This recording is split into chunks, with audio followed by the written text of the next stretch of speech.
Welcome, everybody. Thank you so much for being here. My name is Allie Farrell from Children's Funding Project. We're a national organization that works with states and communities on all things related to public financing of programs for children and youth. So today we're talking about one piece of that puzzle, and that's legal settlement dollars or potential payouts from litigation against social media companies and the opportunity that could come for investing funds back into young people and opportunities for young people. So thank you again for being here. And then we have a good lineup here to hear from some young people about what they'd want to see. Attorney General Russell Coleman from Kentucky and Ben Small from Spokane, Washington. And then, like I said, we'll have some time for Q&A. So I'll pass it to our founder and CEO at Children's Funding Project, Elizabeth Gaines. Thanks, Allie, and thanks to all the work you've been doing, along with a team now of people that are helping our field get organized on this issue. It's been a long time coming for me. I'm really excited that we're here at this webinar. So I'm Elizabeth Gaines. I'm the founder and CEO of Children's Funding Project, and I just want to warmly welcome you all and thank the more than now I think it's 700 plus people who've registered for today's webinar.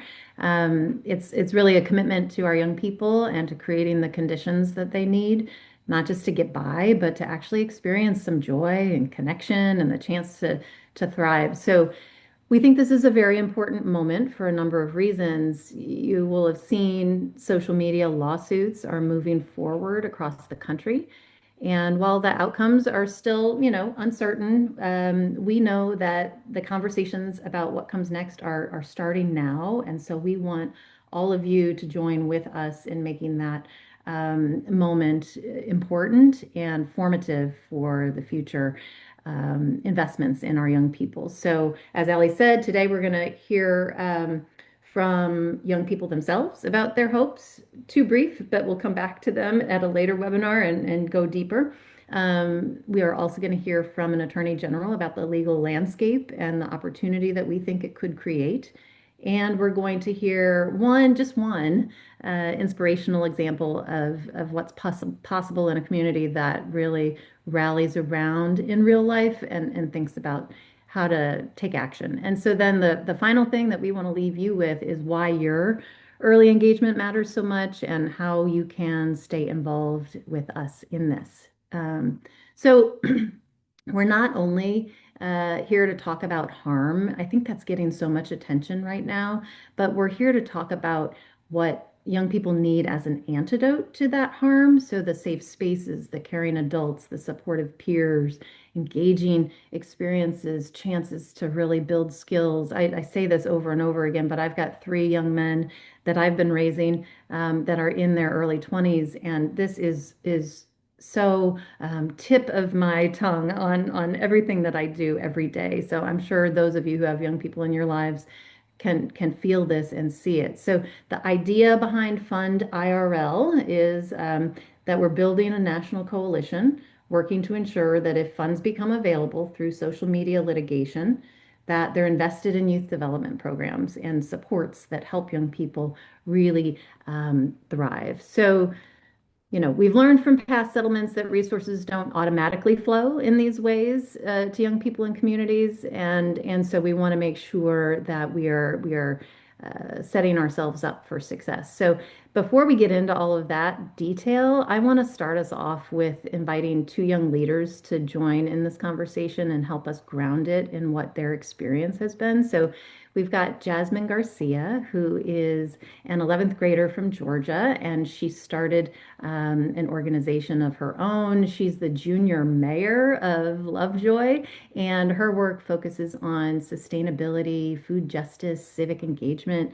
And then we've got Hansa Giridar, and she is a college freshman at University of Arkansas and an author and a STEM for All advocate. So both Jasmine and Hansa are after school ambassadors with our really important partner, the After School Alliance. And so we're grateful to them for connecting them into this webinar. So lots of conversation about the good and bad of social media, Jasmine and Hansa, but we're here to sort of dream about what's possible. So Jasmine, I think I'm going to start with you.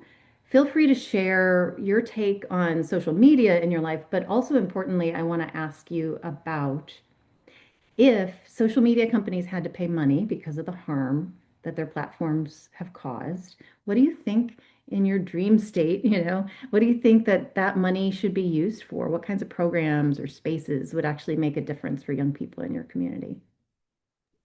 Well, first off, thank you so much for having me. And I would like to highlight that I'm an 11th grade student. So I, for essentially my entire life, have grown up in the age of social media. And I'm sure that's impacted me in more ways that I can tell now. But first off, social media, I've definitely used it as a tool. Kept in contact with a lot of great people I've met from great programs. And in addition, I have, been able to grow my organization, Let's Grow Clayton, through social media. But on the same side of that, I can also say that today I took one of the most important exams of my life. And what I can sum up social media for me is that I was looking for videos on how to succeed, and I just kept falling for clickbait. The first 10 seconds always caught my attention, and my desire to find, a fix or some sort of health, some sort of um, way to succeed, only thing I end up bringing was just anxiety and the pressure of, I should be sleeping or, I should be maybe just talking to someone. And unfortunately, social media is just for many youth, I know it's addictive to the sense that we know we should be doing other things and we want to be doing other things, but oftentimes this is the only thing we know to turn to. Yeah. And on the second part, my dream space is definitely my dream of what this funds could be used for is definitely to, I would say, create the infrastructure for after school programs. As my role in the as the Lovejoy Youth Junior Mayor, in order to convert spaces for youth because as much as we want after school programs as long as we want summer programs.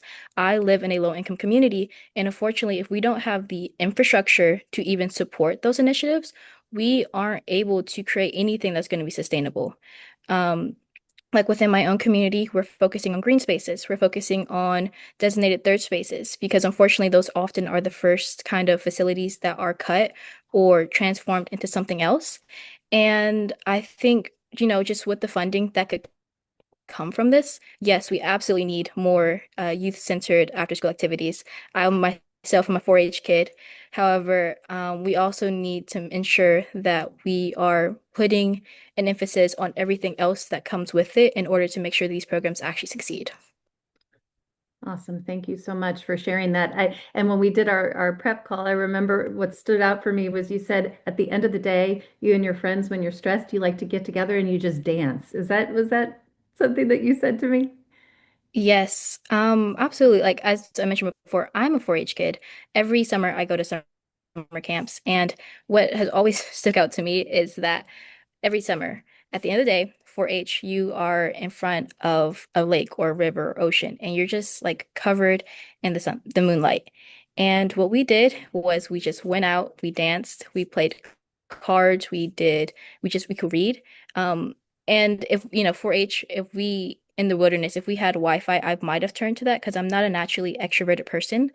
Um, but I just enjoyed it. Like that was somehow in between all the noise, those were the single most insightful moments I've had. I've had a lot of great conversations and I've met some of my closest friends through 4-H in those moments.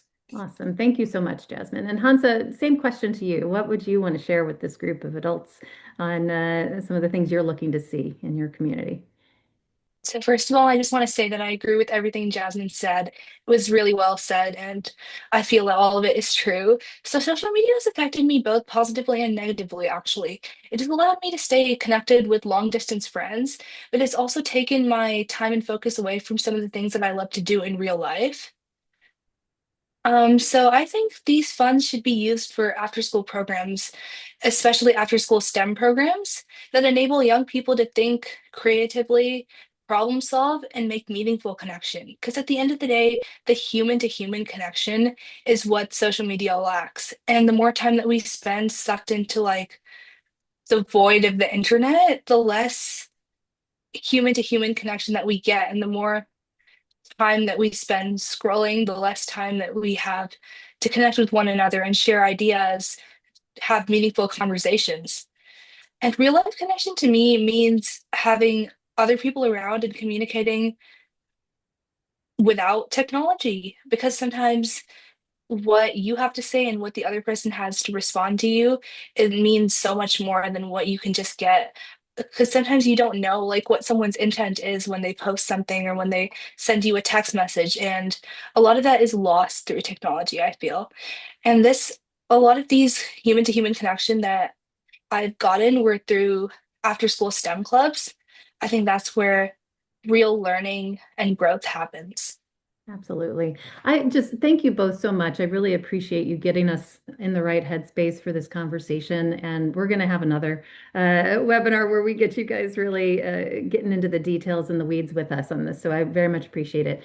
So I just want to ground us for a minute before we turn to you, A.G. Coleman, that these are some pretty spectacular young people you just heard from.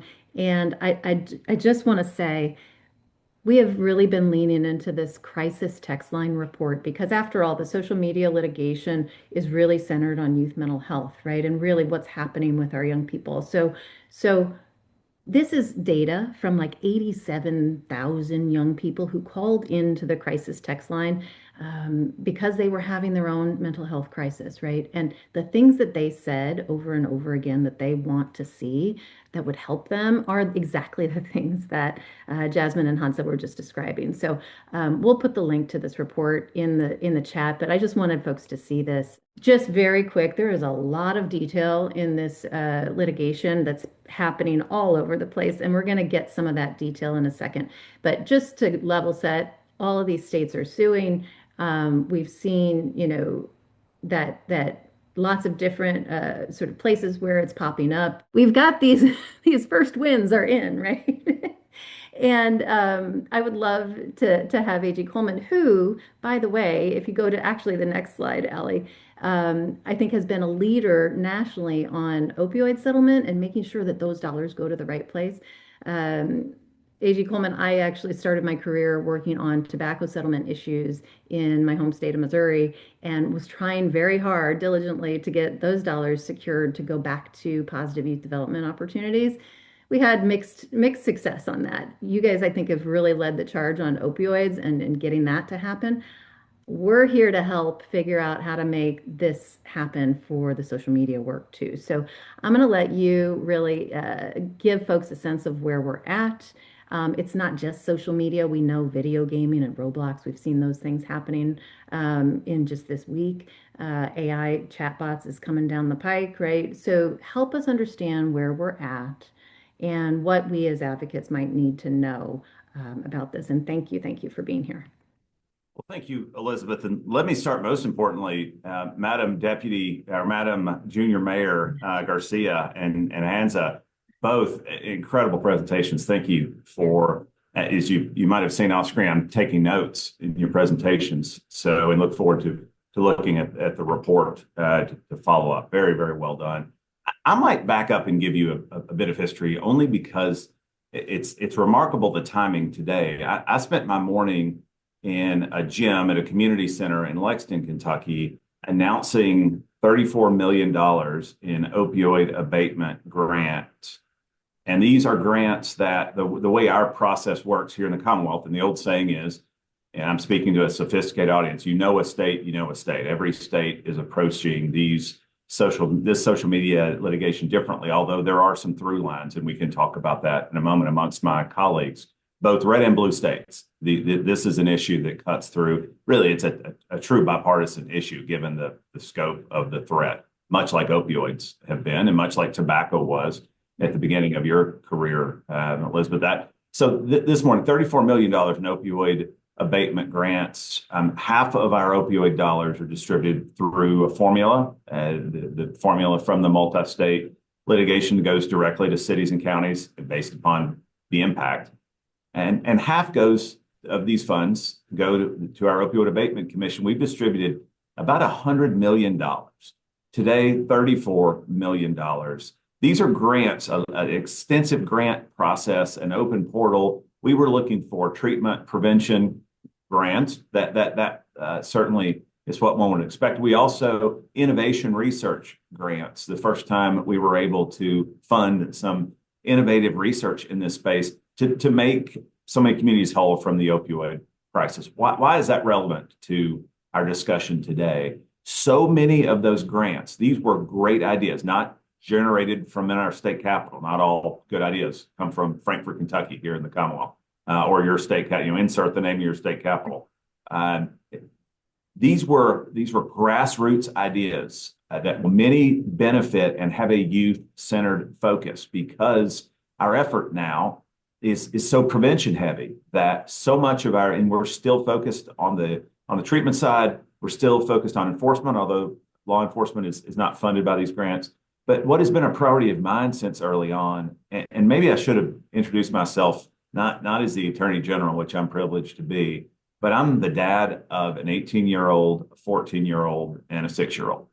And that is my most important job. That is my hardest job. That is my most humbling job. And that is my most important job. And so I come at this role bringing the lens of a dad who remains concerned about the risk. And we can talk about that threat, both this and by the drug epidemic still. But this morning was about celebration. This morning was about having crossed the finish line, and we're distributing real dollars to support ideas generated at the grassroots level, generated from the Lovelands and generated from college campuses. And we're funding those now. Now, we consider, and I will use this term, and I know our families will, we call opioid dollars blood money. We consider ourselves, we have to be stewards of these dollars because of the degree of loss that we have had from the drug epidemic. 1,400 Kentuckians last year in my state. That's a lot of families impacted. So this is blood money. So we're very cautious about the spending, but we're also leaning in and being creative. We want to fund things that have not been done before. We're using about, and I'm gonna pivot because I do find this the timing is so remarkable today based upon what we're actually dispensing these dollars from the fight that's still ongoing. But if this is this social media dynamic that we're talking about is the opioid fight of my time as Attorney General, while not forgetting that we're still involved in the first war. We're not pivoting. We are just adding on to our challenges, but we are using those dollars, about $10 million, to do a youth-centered campaign that focuses on prevention, that uses social media influencers, and we're listening to young people and how we design this. Elizabeth, my default is to stand at the podium as the prosecutor and tell you that one pill can kill or turn off roadblocks. But we know the data shows us we need to listen more than we talk, and we need to listen to young people. And this campaign is driven by focus groups with young people here in our Commonwealth, listening to where the threats are and how we can be influential in offering an off-ramp, and starting with athletes at the University of Kentucky, the University of Louisville, coach at the University of Kentucky, looking at the screen saying you're better without it, to peer, now phasing from athletes to a peer-to-peer model where peers are coming on the screen saying, I've lost a family member. This is how I deal with it. Here's the positive dynamics of what I do. I ride horses. I ride rodeo. I sing. I run track. That's what we're doing, how we're investing, not yesterday's war, but it's not in co-ed anymore. It is, we are at a point where we're actually distributing those dollars to benefit youth directly. That's great. And that's what we're trying to really set up here is a really clear path for AGs like yourself to go, I know a solution, I know an antidote to this doom scrolling or the incessant use of video games, and that we're going to create together with AGs this Exhibit E, right? Exhibit E is that list in the opioid settlement that said, here are the things that make sense as the antidote to this. So that's what we're really hoping to craft as a coalition and network working with attorneys general. What advice would you have to us as folks that work in states in getting their AGs to see what you so clearly seem to see about engaging young people and designing what that could look like? I know we're ahead of the game here in terms of there's no settlement yet, but in preparation, what would you say we should be doing? Well, I'd be not only is there no settlement, although we're coming off of a significant win against Meta, this entity that owns. And we throw around the term Meta, and there's still a lot of people that aren't tracking that we're talking about Facebook and Instagram. My colleagues had some great victories in California and in New Mexico just last 10 days ago, 12 days ago. We demonstrating some real headwinds, real harbingers of what's to come. And Massachusetts. And Massachusetts as well. And I would say, yeah, 2026 will be the year that Roblox there is on the other side of the V from so many of my colleagues. So stay tuned on that front, and we can certainly talk about that. You're speaking to an AG that is on the other side of the V from TikTok, Roblox, Meta. We were the first state to sue Character AI, the second state in the country to sue Roblox. And this is not about recitation of a resume. It's about we go to where the threats are, and but your question it goes to advice and engaging with AGs. You're already ahead of the curve in how you phrase that question, because a recognition that the attorneys general are where the action is. That unfortunately, and I served on Capitol Hill in the Senate as an aide. There are wonderful people in Congress, but we have an ossified legislative branch in DC where we should be seeing so much more progress in this space in mitigating the harm. And just like tobacco, go back to that exemplar from '98 that you cited. That was attorneys general that acted. We remember the imagery of the tobacco executives at the long table that were offering damning testimony as to who knew what when in terms of the carcinogenic impact from tobacco use. The reality, we all knew, Congress knew, we had the facts. Congress didn't act, so attorneys general acted. The MSA, the Master Settlement Agreement that you worked on, that by the way is still funding. Anytime someone a cigarette is sold, that money is going to a state and benefiting that state. We still receive millions in the Commonwealth from that Master Settlement Agreement. $94 million is the latest announcement. Almost $100 million, even with tobacco cessation. That's real money that's still coming into a state like my own. But a recognition that AGs, engaging with AGs, building relationships with attorneys general, that is where the action is. That's where the play is. This is where, and yes, I work with, I have an R behind my name. I'm proud to be a Republican and a conservative. But the Meta litigation, there are 29 states that are working together and suing Meta. That is arm in arm with my colleague in Colorado. That is a red and blue state. You want to look for where there's bipartisan collaboration. You look at the attorney general space. We still operate together. Blue and red states are cooperating in this work, but you're seeing it in a way that it maybe nowhere else in American politics are you seeing that degree of action. Of course, state legislatures in this environment of ossification in DC are where we need to be paying attention state by state. But especially attorneys general, there's this, since the Master Settlement Agreement, and this isn't a class on AGs, but the MSA demonstrated. Well, kind of it is, because our advocates this isn't something we've activated over time, right? So we're trying to figure out how to do exactly what you're saying. So give us the class. Well, you've wound me up now. So assumption of the risk, Elizabeth. If you think traditionally about the role of an attorney general, this is the advocate that represented the state when there was a slip and fall in a state park. This is in some states, the prosecutor, the chief prosecutor with criminal authority. This is who represents defends a statute, the constitutionality when a state legislature passes a statute. But that is typically the box that attorneys general. They operate parochially. They operate in their state. They don't cross state lines. What we saw in the Tobacco Master Settlement Agreement was because of the ossification in DC, because Congress refused to act in stemming the threat from cancer, from the tobacco industry, from use of cartoons and advertising. I mean, there are people on this call that have never seen the Marlboro Man, much less know that he died of cancer, of lung cancer. Yeah. That MSA created precedent when AGs operated together. Blue and red states operated together, sitting across the table from the industry, and they forced the industry not only to pay significant amounts of resources, again, that we're still benefiting from, but to create policy. This was something that Congress typically does. But you have in our federal system, you have AGs who represent independent sovereigns in our system coming together and crafting national policy. So that created a whole nother rubric going forward. We have seen then throughout the Bush administration, you had blue state AGs that wanted to force the Bush administration to do more environmental policy. And then you saw during the Obama administration, you had red state AGs that wanted to block certain things that the Obama administration was engaged in. And you then opioids, then we started being gutted. States like mine, particularly in Appalachia, being gutted by this drug threat. And so we started working together, that model of to mitigate harm. And I don't want right. to And I don't want to filibuster.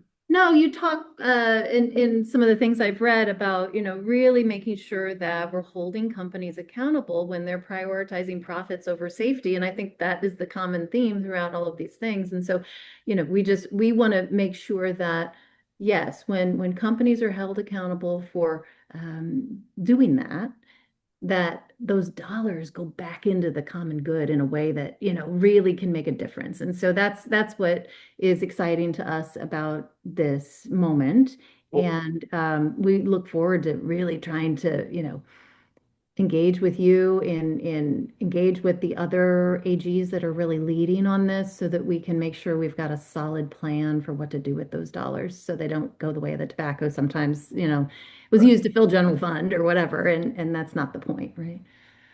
Let me, if I may tell a story that may seem not on point, but if there's a takeaway from my time with you, when I was a young FBI agent, I showed up at my new office, and I'd wanted to be an agent since I was a kid. I was still giddy about wearing the suit, and I show up and we have a training agent, a superior that teaches you how to do the job. And I spent the first few weeks on the job in rural sheriff's offices and police departments doing things that I thought had no nexus to the job of being an FBI agent. And I'll spare your viewers the expletives that I heard when I asked this question from my grizzled old training agent. But it is the takeaway that I will leave with you more than anything else. And I asked, why are we doing this? Well, this is not to build a federal case. Why are we doing these things? The answer was you build relationships. You build relationships matter. You build relationships at a time when there's not an ask. You build relationships so that when there was the need in that world, when there was the kidnapping or the bank robbery, both of which happened, that you had a pre-existing relationship to rely upon. So you weren't building that at a time of exigency. So my takeaway to the three I would advocate for you to have a takeaway is that AGs matter in this space. They are the primary driver in this, and you will see more and more. You may read of some settlements, but you'll see more and more litigation, more and more social media companies, AI on Character AI. We were the first, as I mentioned, AI entity, state to sue Character AI because of its impact on mental health and suicidal ideation. This will be a snowball rolling downhill because we go to where the threats are in law enforcement, and that is where the threats are. Get to know your AGs. You build relationships. Have a cup of coffee. Hand over a business card. Talk about commonality of interest now. Build those relationships when there's not an ask, so that whether it's a multi-state matter and you are seeking to have an impact on where those funds are distributed, or state by state at the end of the day, which is what is most important, that you have relationships with state attorneys general and that so that you can rely on that relationship when there's a time of ask, when you want to sell that great idea as to how those funds are to be used to plug back into helping kids. Well, now we're in relationship, and you can advise us on this national endeavor that we're on. And we know our friends at Kentucky Youth Advocates have been in relationship with you, and we really appreciate the time. And we want to be able to come back to you at some point with further questions in the future. So thanks so much for being here. I'm to the two tips at the front end. This made my day. Oh, good. What you're doing. It was an honor to spend time with you. My door will be open to have these discussions because I want Kentucky kids to be the beneficiary of some of these great ideas from other states. Awesome. Thanks so much.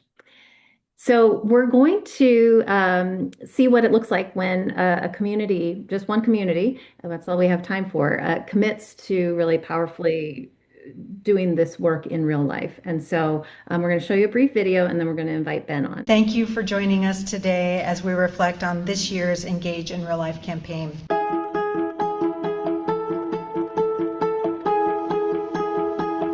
This initiative is more than just about attendance. It's about connection, belonging, and showing up for one another.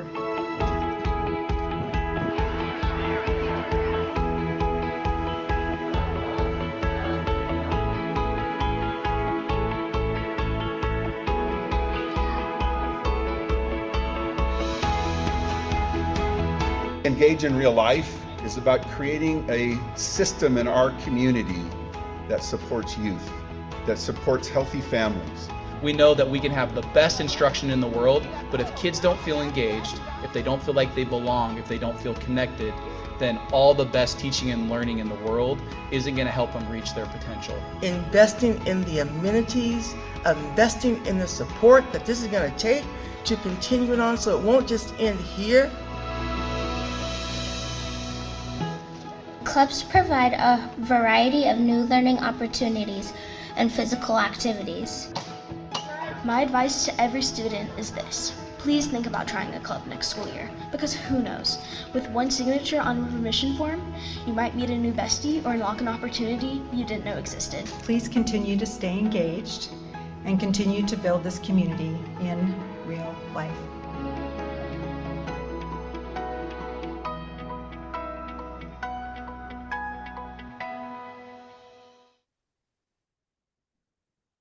Awesome.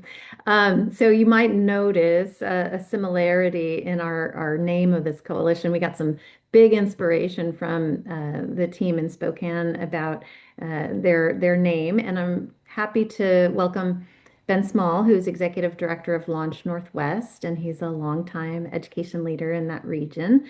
And Ben, please just share a little bit more with us about the story of Engage IRL and sort of what sparked you all. What was the origin story of doing this? I think that's a sadder part of the story, but also then what kind of results are you seeing? And where should leaders who are on the call start if they want to build this kind of cross-sector commitment in their own community? I'll let you take it away a little bit and come back to you at the end. Thank you so much, Elizabeth, and thank you for everybody who's on this webinar.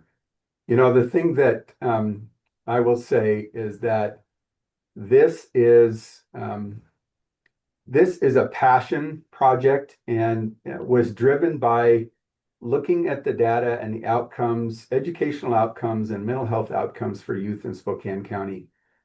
And what we saw was attendance rates across our community were just atrocious. And then we looked at sense of belonging with a youth survey, healthy youth survey, and also the mental health outcomes of our youth. And we said, wow, we need to do something.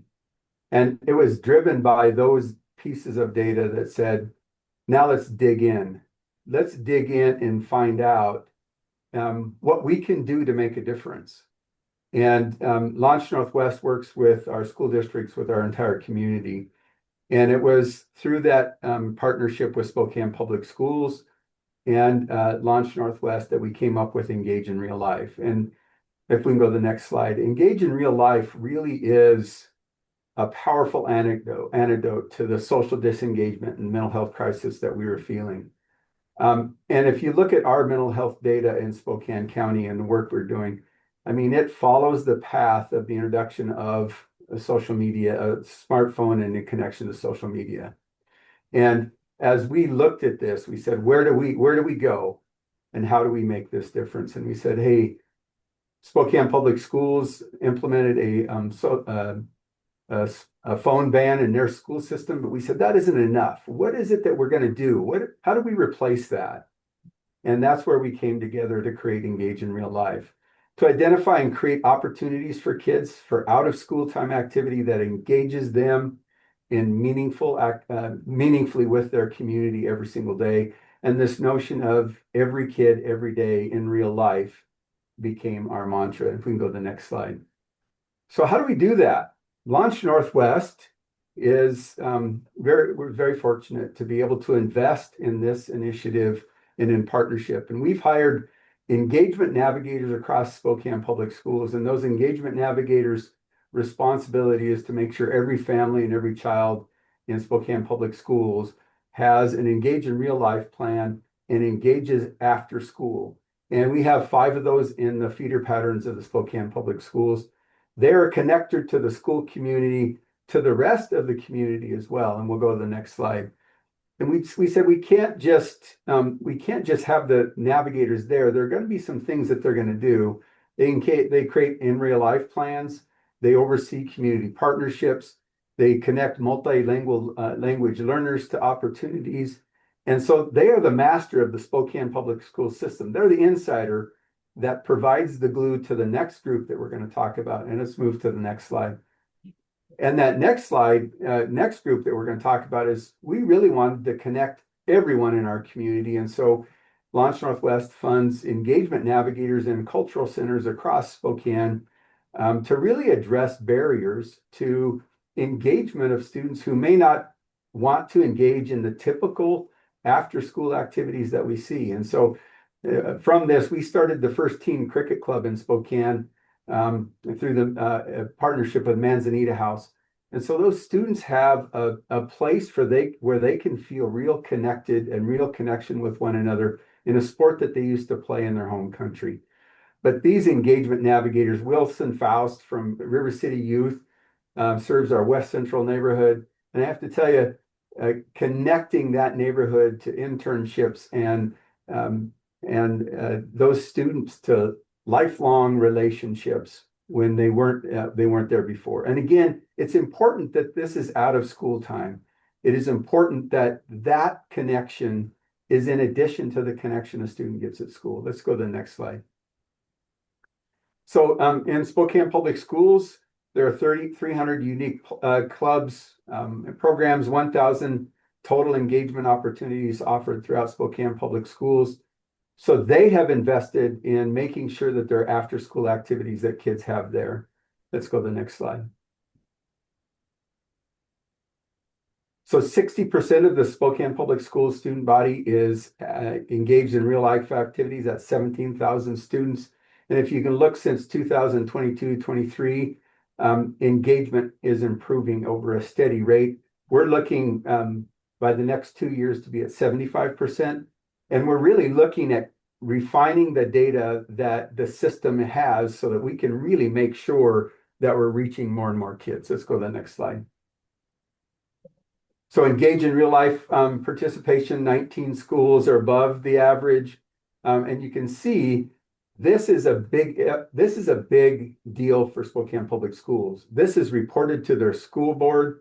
This is reported through all of their principals have goals in this. And so it's really important for them to make sure that students are engaged in after school activities. This is the impact. This is something that we think is important. Students in Spokane Public Schools who are engaged have perform or have a better attendance, 14% better, 8% better, all kids passing all classes if you're engaged versus not engaged. Let's go to the next slide. Our cultural center engagement navigators have engaged over 2,300 students, 63 engagement activities, 25 long-term programs completed. So you see, this has to be more than just a school district doing this. This has to be the city of Spokane, who the city council president was one of those speakers. It has to be an entire community coming together because it can't be just the school district alone. Let's go to the next slide. What we have done, and I really appreciated the comment that our students made about, our young people made about the infrastructure. We believe that this isn't just about investing in more after-school activities, but it's investing in the infrastructure that supports students accessing those after-school activities. And we've created this website. It's engageinreallife.com. And any parent in Spokane can get onto this website and search for activities, after school activities for their children, whether that's in the school district, whether that's with one of our partner organizations.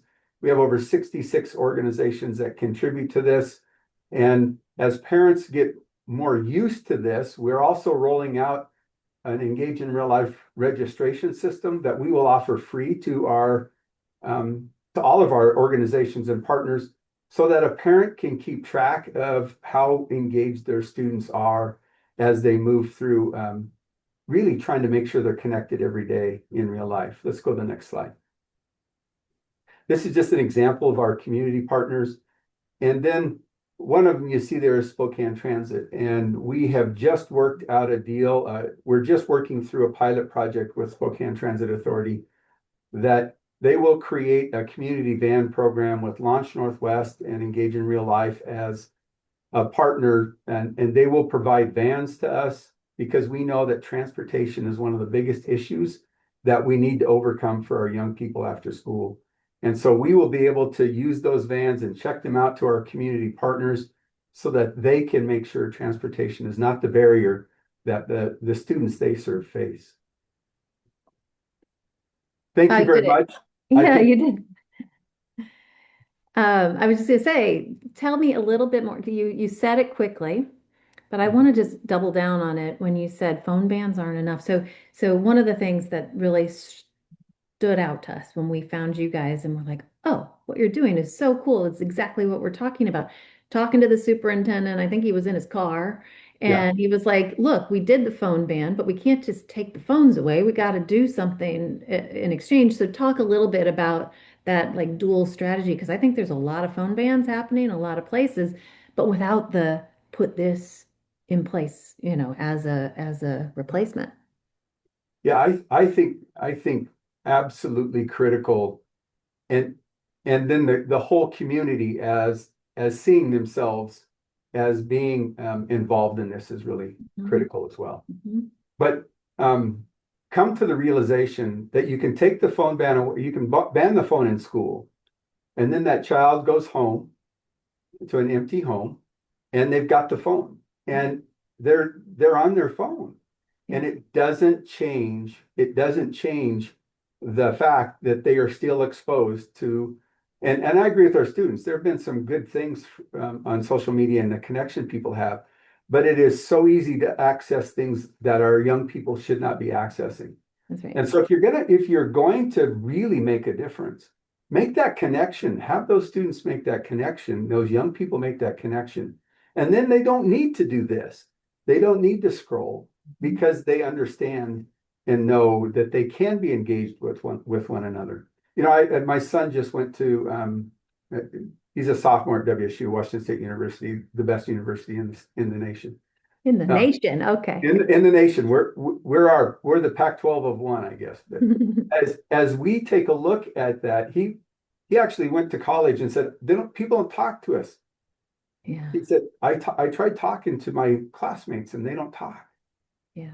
And so, yeah, you can ban them in the classroom, but how do we create the muscle memory of what it is really to be like in person and in real relationships with people? That's right. And it is that real relationship that I think makes the switch. That real relationship where you have to be in conflict with somebody. You have to say, oh, shoot, that didn't go the way I thought it was. How do I help this? So you replace that with real relationships. And I think that's the healing that takes place. And, having started my career running youth programs, I know from that experience that young people, and I so appreciate this about your schools and your superintendent, recognizing that bringing in community-based organizations and focusing on some things outside the school day, that's where those relationships with young people can really take hold. And if there's a connection between the schools and the community-based organizations that are doing that work, really good things can happen. So very much appreciate everything you guys are doing. Look, we had you guys do this as an example of just something cool that we thought was happening. It's going to look different in every community, but I hope that what you did was provide people with some inspiration of now's the moment to think outside the box, do something that you maybe haven't done before, and hopefully what we're going to see is resources that come down to be able to support what you're doing in your communities in a more robust way. So, Well, um, one of the things I do yeah, want, the relationship that has been formed between the in-school navigators and the navigators that are in our CBOs is amazing. We meet once every once every 2 months. We meet, and they form relationships. And now, when a student is struggling, there's a connection inside the school, that's right. and that connection that can then deepen. So there's just so much synergy around this, and I really believe whole community has to be whole Yes. community. Yeah. Thanks so much. And I'm going to bring Allie back up, and we're into the Q&A section of all of this. And I think we've got most of our speakers, maybe not the AG anymore, but we can try to answer all the questions that folks have. So please do put them in the Q&A. And Allie, I know you've got some things you've been capturing what we missed so far that we need to make sure to say to people. Yep. Yeah. So really inspiring to hear Ben speak. And it's so important to hear this at this moment because what this social media litigation is providing is a chance for us to all think big and be really hopeful and about what could be billions of dollars. I mean, if we look back to tobacco and opioid, what would we ideally want to see, and how could we come together to make that happen in ways that we maybe haven't all come together before? So I just want to drive home what we're trying to do as a coalition, and then we'll get to some questions. So I know these are tiny logos, but I'll explain why I have them all up here in a second. So, as the Fund IRL Coalition, we're a national coalition, again, working to ensure if there's any payouts from these social media lawsuits, that they go back to young people. And to the most broadly defined definition of in real life programs and opportunities for young people that promote youth well-being and healthy development. We're seeing that as a powerful antidote to the harms of social media and really seeing this as a time to come together as a really broad tent of people who care about young people. So that's why I have all these logos up here. You know, we started this work a year or two ago in deep partnership with After School Alliance and Boys and Girls Club and are really building up partnerships with more mental health policy focused organizations like Inseparable and Mindful Philanthropy. And if you look at the partners that are involved so far, it sort of mirrors what Ben was just talking about. Folks that focus on the outdoors in across the country, arts experiences, service learning experiences, civic engagement, um, youth-led organizations focused on positive engagements with digital tools. So just want to underline that this is the IRL umbrella that's bringing us all together and the power of speaking in one voice here to AGs and to other decision makers about where these funds could go. So you might be wondering what you can do right now, taking in all this information today. We heard from AG Coleman, engage your attorney general. This is a person in your state who can be a really great advocate for young people, and in many cases are already doing grant making into programs for young people. So they're also statewide elected politicians, so respond to their constituents and will go on site visits to your programs and things like that. Again, just driving home the point about encouraging you to build this cross-sector coalition. We're trying to do it at the national level to sort of influence if there's a national settlement, but also within your states, within your local communities, like Ben talked about. We're seeing all of these upstream interventions as mental health interventions. So let's all speak in one voice there. We do have a partner comms toolkit to help you use some shared messaging where useful, social media, things like that. So we'll get you that link. But then also not to forget to engage your state legislators because like we've seen with past settlements, you know, at some point this will roll to states. Every state has a different law about how these funds move around, but just having all of your champions in your state understanding this connection between the harms of addictive social media platforms and the antidote that we have that many of you are doing in your communities every single day. We need to be making that connection for people. So those are our calls to action today. We have a partner toolkit, like I said, that will get to you. And please just stay involved. We're trying to build a ship here as we go, as things are starting to move pretty quick with these verdicts coming through. So we have a new state coalition manager that will hop on the phone with any of you and figure out how we can help, and new LinkedIn and things like that. So thank you all so much for being here. And thanks for the partners who have been in this since the beginning and those that are new joining today. But now I'm going to transition us a little bit to Yeah, let's go to Q&A. these Yeah. questions. The first one, Ellie, about from Maryland, in a state like Maryland, who's filed litigation with 30 plus states. What's the timeline for crossing the finish line and for grants coming out? Lastly, what department would those grants be deployed by?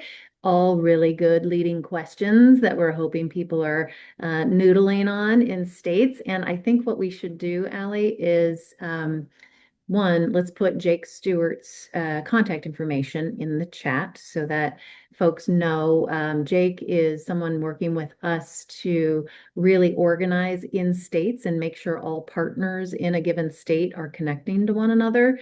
So he's going to be a great resource for you to get connected to the folks in Maryland, for instance, who are already organizing on this. And you can just get right in sync with them. It's really going to depend state by state, I think, is ultimately the answer to this question. So that's why we want folks to get organized now. And I don't know, Allie, anything else you'd say on that one? Yeah, I mean, the timing, that's the big question about the timing of all of this. It's hard because we know it's going to be a long road. There will always be appeals of if there are verdicts, even these recent verdicts we have will likely be appealed. But then things also move fast. We saw a Roblox settlement three Roblox settlements this week. One went to the funds went to non-digital community-based programs, and the other two, they went to additional school resource officers in schools. So that moved very fast. Right now, we have what's like a test trial of a school district that was chosen that's supposed to be representative of all of these state and school district lawsuits that have been consolidated in federal court. That is starting in June, mid-June. So there'll be a lot of attention on that, and then the state trials will follow. So not super clear answers about what's the timeline for crossing the finish line, but just that things are chugging along, things are moving. And the next question we have is, are we talking about, as part of this solution we're proposing here, parent supervision apps? And what tools are we thinking through related to sort of the digital side of regulation and what's happening there? And I think what we want to underscore there is we're not super focused on that part. There's other organizations that are and coalitions that are really focused on sort of the digital regulations, the industry standards, and that side of the policy. And we're trying to propose the alternative, to make sure these funds, A, don't get absorbed into just state budgets and go to roads and bridges and things like that. And B, they don't only go to like app-based digital solutions or the physical bags that lock up phones in schools and things like that, but they go into in real life experiences for young people. Let's Anything do you, a series yeah, of questions for Ben here. I don't know if folks can make Ben come back on the screen. make Ben appear for us, Magic please. people, can you make Ben appear? Ben, how is Launch Northwest funded is a question, and then is all of the Spokane after-school programming free? And this person says they might have missed that. And then was there another question for Ben? Well, how about those two? So Launch Northwest is an initiative of Inovia Foundation, excuse me, which is a community foundation. But we're our own 501c3 now, and we were funded by our county, our cities in this area, and with our city of Spokane funds, we made the decision to fund Engage in Real Life as our major intervention with kids. Again, hitting at the educational outcomes and mental health outcomes that we're seeing. And so that funding stream is pieces of that. What we want to make sure is that we are able to fund and continue to fund the infrastructure and the outreach and the human connection as we go forward. And so it would be so hard to fund every individual organization, but we as Launch Northwest are the convener and then put this partnership together to make sure that it operates appropriately. Everything that is offered in Spokane Public Schools is free. everything that is on our website has to be low cost, no cost, or have a scholarship if somebody qualifies, because we want this to be accessible to all children. So we have really hit home. The Spokane Public Schools is all those activities that they're doing. There is no pay for play. And on our website, we want to make sure that we're not putting financial barriers up. And we're hoping there's a windfall coming your way to make that Yeah, all happen, right? right. But I think the thing that we have to make sure we're doing is exactly what our young people said earlier. Yeah. How do we make the connection? Because there can be great programs, but if we're not making the connection to the family and the parent, and especially to that parent in our ALICE population, asset limited, income constrained, employed, we're not going to make the difference that we need to make. So yeah. Yeah, and I mean, this is a remediation strategy to some extent, and I speak from my own, lived experience here with my boys. Like, there's going to have to be some really concerted effort to bring young people back into those things because they've checked out, unfortunately.